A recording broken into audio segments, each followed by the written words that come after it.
नमस्कार, बहुत स्वागत है आपका। मैं हूं आपके साथ सुमित शर्मा। मध्य प्रदेश में विधानसभा चुनाव के ऐलान से पहले ही बीजेपी ने अपने उम्मीदवारों की पहली सूची जारी कर दी है। पहली सूची में 39 उम्मीदवारों के नाम शामिल हैं, जिसमें 5 महिला प्रत्याशी भी शामिल हैं। बीजेपी के उन 39 सीटों पर अपने योद्धा तय कर दिए हैं बीजेपी ने, जिस पर 2018 के चुनाव में पार्टी को हार का सामना करना पड़ा था। पहली लिस्ट में शामिल उम्मीदवारों में भोपाल उत्तर सीट से आलोक शर्मा, भोपाल मध्य सीट से ध्रुवनारायण सिंह, सुमावली विधानसभा सीट से ऐंदल सिंह कंसाना और छतरपुर से ललिता यादव शामिल हैं।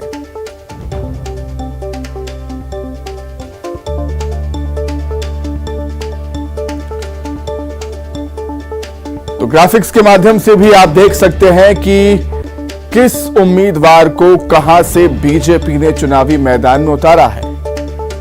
भोपाल उत्तर से आलोक शर्मा, गोहद से लाल सिंगारिया, चाचौड़ा से प्रियंका मीणा, पिछोर से प्रीतम लोधी, पथरिया से लखन पटेल, चित्रकूट से सुरेंद्र सिंह गहवार, बरगी नीरज ठाकुर, शाहपुर ओम प्रकाश तुर्वे,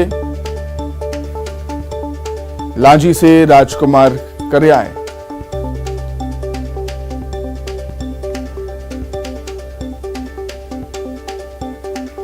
सबलगढ़ से सरला विजेंद्र रावत, सुमावली से ऐंदल सिंह कंसाना, पिछोर से प्रीतम लोधी, गोहद से लाल सिंगारिया, चाचौड़ा से प्रियंका मीणा को बीजेपी ने चुनावी मैदान में उतारा है। वहीं पथरिया की बात करें तो पथरिया से लखन पटेल, गुन्नौर से राजेश कुमार वर्मा, पुष्पराजगढ़ से हीरा सिंह श्याम, बड़वारा से धीरेन्द्र सिंह, चित्रकूट से सुरेंद्र सिंह गहरवार को उम्मीदवार बनाए हैं बीजेपी ने आने वाले विधानसभा चुनाव के लिए। आगे बढ़ते हैं। बरगी की बात करें तो बरगी से नीरज ठाकुर, जबलपुर पूर्व से अंचल सोनकर, बिछिया से डॉक्टर विजय आनंद मरावी, शाहपुरा से ओम प्रकाश धुर्वे, बैहर से भगत सिंह नेताम को उम्मीदवार बीजेपी ने बनाया है। तो बीजेपी की पहली लिस्ट आप देख रहे हैं। लांजी की बात करें तो यहां पर राजकुमार कार्ये, बरघाट में कमल मस्कोले, सौसर से नाना भाऊ मोहोड़, गोटेगांव से महेंद्र नागेश, पांडुना से प्रकाश उइके को उम्मीदवार बीजेपी ने बनाया। मुल्ताई से चंद्रशेखर देशमुख, भैंसते ही महेंद्र सिंह चौहान, भोपाल मध्य ध्रुवनारायण सिंह, भोपाल उत्तर आलोक शर्मा, सोनकच्छ राजेश सोनकर को प्रत्याशी बीजेपी ने बनाए हैं आने वाले विधानसभा चुनाव के लिए। महेश्वर की बात करें तो यहां पर भरोसा जताया है राजकुमार मेव पर, कसरावत से होंगे आत्माराम पटेल, झाबुआ से भानु भूरिया, अधिराजपुर से होंगे नागर सिंह चौहान, पेटलावद महिला प्रत्याशी हैं निर्मला भूरिया। तो बीजेपी ने उन जगहों की लिस्ट जारी की है जहां पर हार का सामना करना पड़ा था बीजेपी को पिछले विधानसभा चुनाव में। कुक्षी की बात करें, जयदीप पटेल, राव से मधु वर्मा, घाटिया से सतीश मालवी, तराना से ताराचंद गोयल, धर्मपुरी से कालू सिंह ठाकुर बीजेपी के उम्मीदवार होंगे। आगे बढ़ते हैं। चंदेरी की बात कर रहे हैं तो रघुनाथ रघुवंशी, महाराजपुर से कामाख्या प्रताप सिंह, छतरपुर से है महिला प्रत्याशी ललिता यादव, बंडा से वीरेंद्र सिंह लंबरदार, चंदेरी से रघुनाथ रघुवंशी को मैदान में उतारा गया है। तो वहीं सीएम शिवराज सिंह चौहान ने बीजेपी की पहली लिस्ट में शामिल उम्मीदवारों को शुभकामनाएं दी, बधाई दी ट्वीट करते हुए।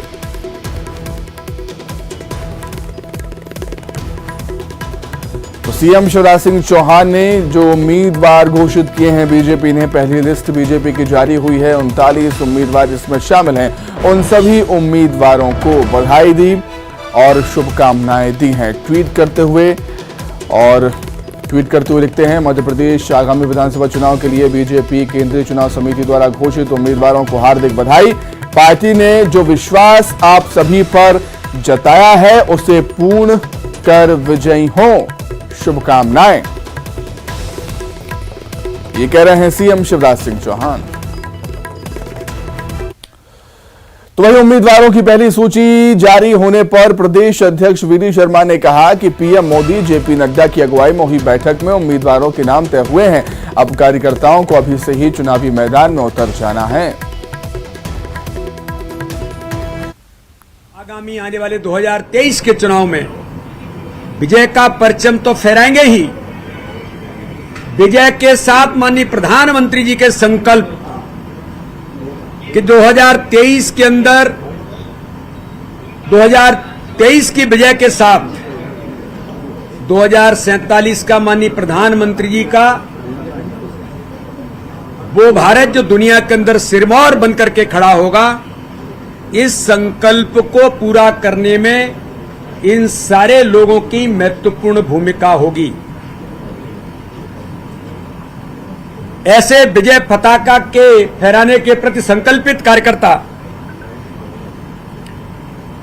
माननीय प्रधानमंत्री नरेंद्र मोदी जी ने, माननीय राष्ट्रीय अध्यक्ष जेपी नड्डा जी ने जिनका चयन किया है, ये सब कार्यकर्ता आज से मैदान में पहले जुटे थे, आज से मैदान में जुट गए हैं और सब मिलकर के आगामी आने वाले समय में 2023 का जो चुनाव है वो प्रचंड बहुमत के साथ भारतीय जनता पार्टी विजय का परचम फहराएगी। वहीं विधानसभा चुनाव के लिए टिकट घोषित होने पर उम्मीदवारों ने खुशी जाहिर की और चुनाव में जीत का दावा किया। उसे इस बार पुराना भोपाल से भारतीय जनता पार्टी का कमल का फूल खिलेगा। भारतीय जनता पार्टी ने मेरे जैसे एक छोटे से कार्यकर्ताओं पे पुनः विश्वास व्यक्त किया है। मुझे पुराने भोपाल की उत्तर विधानसभा सीट से भारतीय जनता पार्टी का प्रत्याशी बनाया है। हम सभी कार्यकर्ता पुराने भोपाल की जनता के साथ में ये चुनाव को लड़ेंगे। मैं आपको एक बात बताऊं कि ये हम और हमारे कार्यकर्ता हम डेली काम करते थे, तो तैयारी तो हमारी पूरी है। अब प्लान करने की बात है, क्योंकि पार्टी ने काम सौंप दिया है तो हम सब मिलकर इसको प्लान करेंगे। हमारे पास इनफ टाइम है तो हम इसको अच्छे से प्लान करके इसको अंजाम देंगे। 2018 में कांग्रेस सर इस सीट से जीती थी चुनाव। हाँ, वो एक दुर्भाग्यपूर्ण घटना थी और उसी को तो सुधारना है इस बार। जैसा कि चुनाव समिति के हमारे पूरे मध्य प्रदेश के प्रभारी आदरणीय भूपेंद्र सिंह यादव जी ने और पूरी टीम ने मुझ पर जो भरोसा किया है, छतरपुर विधानसभा से मुझे प्रत्याशी बनाया है, मैं उनको प्रणाम करती हूं और मैं आश्वासन देना चाहूँगी, आपने जो विश्वास किया है, मेरे ऊपर भरोसा किया है, मैं खरी उतरूंगी और छतरपुर से मैं एक सेवक के रूप में छतरपुर विधानसभा का चुनाव जीत करके आऊँगी। छतरपुर की विधानसभा के हमारे मतदाता भाइयों पर, हमारे देवतुल्य हमारे कार्यकर्ताओं पर हमें पूरा भरोसा है।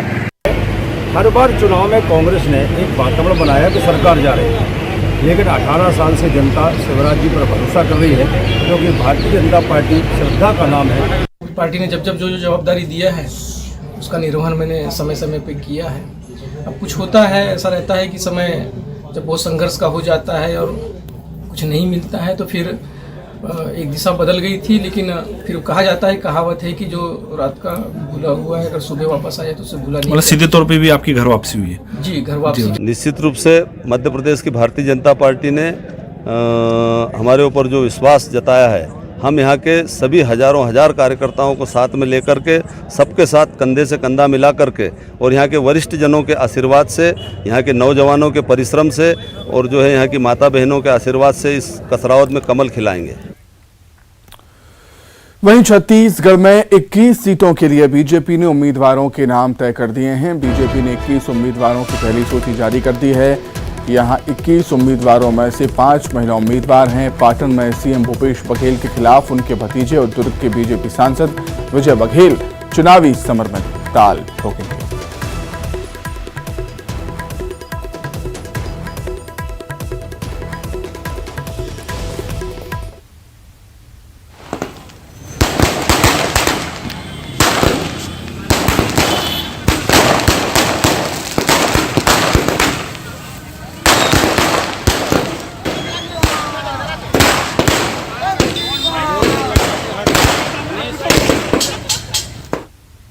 और भारतीय जनता पार्टी ने केंद्रीय नेतृत्व ने यह तय किया कि हम पहले प्रत्याशी घोषित करेंगे ताकि हमारे प्रत्याशी ज्यादा से ज्यादा जनता के बीच जा सके, चुनाव प्रचार के लिए उनको पर्याप्त समय मिल सके। और इसलिए केंद्रीय नेतृत्व ने आज 21 प्रत्याशियों की घोषणा छत्तीसगढ़ के लिए की है। देखिए, मापदंड ये है, आज क्या स्थिति है, जीत की क्या संभावना है, सर्वे में क्या क्या स्थिति आ रही है, ये सब बात को केंद्रीय नेतृत्व बारीकी से देखता है, अध्ययन करता है और उसके बाद सूची जारी करता है। पाटन बघेल भूपेश बघेल को चुनाव हरा चुका है और एक बार फिर हराएगा। निश्चित रूप से विजय की महत्वपूर्ण भूमिका इस चुनाव में रहेगी। आज भारतीय जनता पार्टी ने 21 सीटों की घोषणा की है। 21 सीटों में 9 सीटें एससी एसटी के लिए रिजर्व हैं और 10 रिजर्व प्रत्याशियों को 9 सीटों में टिकट दी है। 10 सीटों में टिकट 10 प्रत्याशी बनाए हैं। एक सामान्य सीट से भी आदिवासी समाज को टिकट दी है और ये इस बात को प्रमाणित करता है कि अनुसूचित जनजाति जाति सबके हितों की, पिछड़ा वर्ग सबके हितों की रक्षा करने वाली कोई पार्टी है तो भारतीय जनता पार्टी है।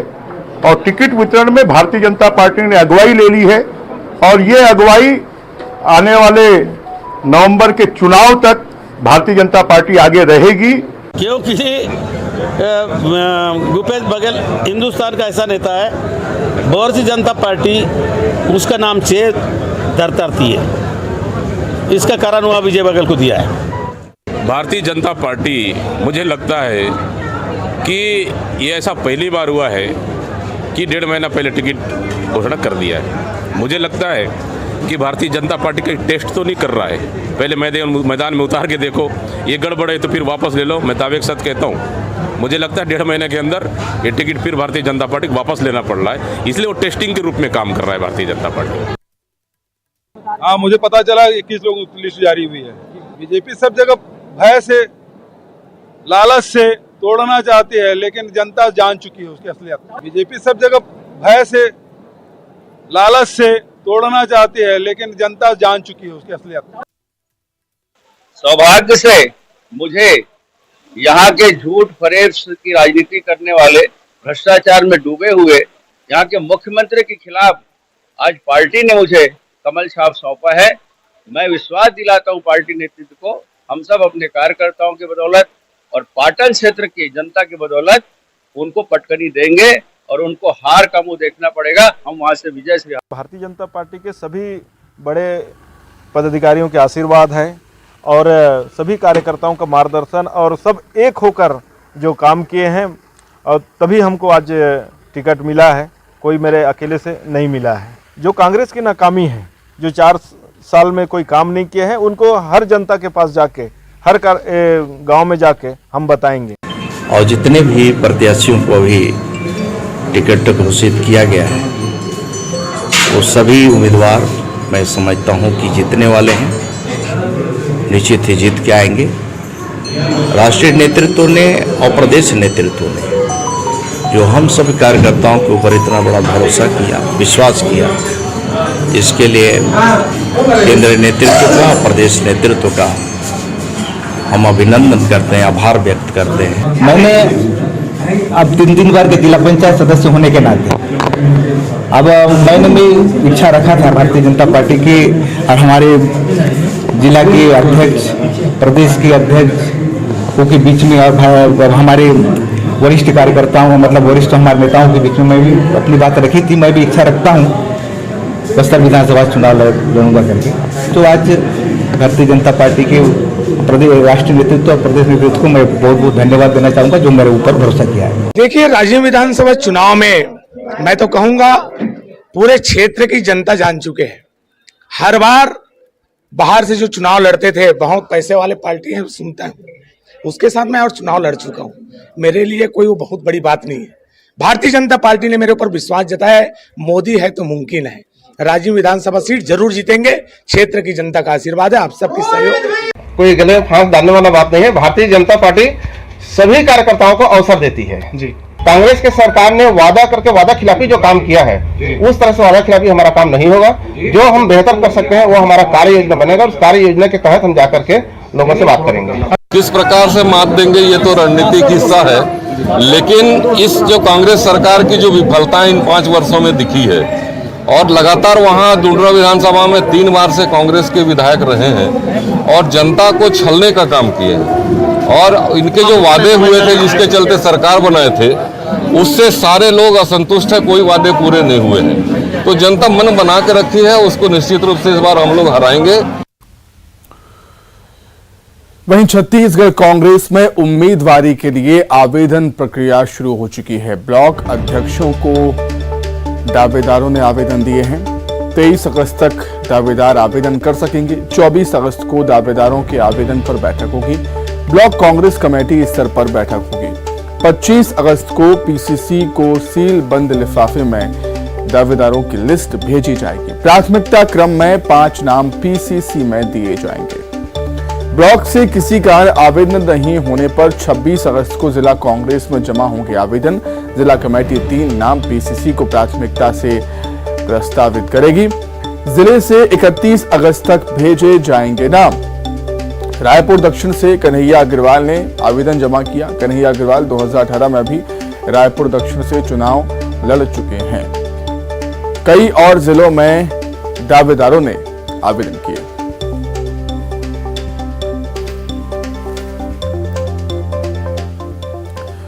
अधिक जानकारी के लिए हम बातचीत करेंगे। संवाददाता ममता हमारे साथ जुड़ गई हैं। ममता, एक तरफ जहां बीजेपी ने 21 प्रत्याशियों को चुनावी मैदान में उतार दिया है, वहीं कांग्रेस ने भी अब प्रत्याशियों के चयन की प्रक्रिया में भी एक कदम आगे बढ़ाते हुए इसकी शुरुआत कर दी है। ममता,